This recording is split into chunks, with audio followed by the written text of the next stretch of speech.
മക്കളെ, നിങ്ങൾക്ക് അറിയാലോ, റീനീറ്റ് പ്രിപ്പറേഷനിലെ ഏറ്റവും ഇമ്പോർട്ടന്റ് ആയിട്ടുള്ള ഒരു കാര്യമാണ് നമ്മൾ മോക്ക് ടെസ്റ്റ് അറ്റൻഡ് ചെയ്യുക എന്നുള്ളത്, അല്ലെ? നമ്മൾ ഓരോ തവണ മോക്ക് ടെസ്റ്റ് അറ്റൻഡ് ചെയ്യുന്ന സമയത്തും നമ്മുടെ സ്പീഡും ആക്യുറസി, ടൈം മാനേജ്മെന്റ്, ഇങ്ങനത്തെ കാര്യങ്ങളൊക്കെ നമുക്ക് ഇംപ്രൂവ് ചെയ്യാൻ പറ്റും.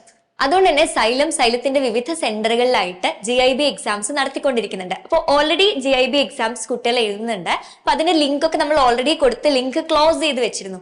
പക്ഷെ ഇപ്പൊ കുറെ കുട്ടികൾക്ക്, എസ്പെഷ്യലി റീനീറ്റിന് പ്രിപ്പയർ ചെയ്യുന്ന കുട്ടികൾക്ക് വീണ്ടും GIB എക്സാം എഴുതണം എന്ന് ആഗ്രഹമുള്ളത് കൊണ്ട് തന്നെ അത് കണക്കിലെടുത്ത് നമ്മൾ ഈ ജൂൺ 17, 18 തീയതികളിൽ നടത്താൻ പോകുന്ന GIB എക്സാമിന് വേണ്ടിയിട്ടുള്ള രജിസ്ട്രേഷൻ നമ്മൾ ഓപ്പൺ ചെയ്തിട്ടുണ്ട്.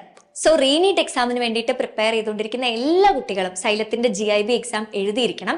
എന്തായാലും നിങ്ങൾക്ക് അത് നല്ല ഇംപ്രൂവ്മെന്റ്സ് ഉണ്ടാക്കി തരും. അപ്പൊ അതിന് വേണ്ടിയിട്ടുള്ള രജിസ്ട്രേഷന് വേണ്ടിയിട്ടുള്ള QR കോഡ് ഈ വീഡിയോയിൽ കൊടുത്തിട്ടുണ്ട്. അത് സ്കാൻ ചെയ്ത് ഇപ്പൊ തന്നെ രജിസ്റ്റർ ചെയ്യുക, GIB എക്സാം എഴുതുക. ആൻഡ് റീനീറ്റ് എക്സാമിന് വേണ്ടിയിട്ട് ഓൾ ദി ബെസ്റ്റ്.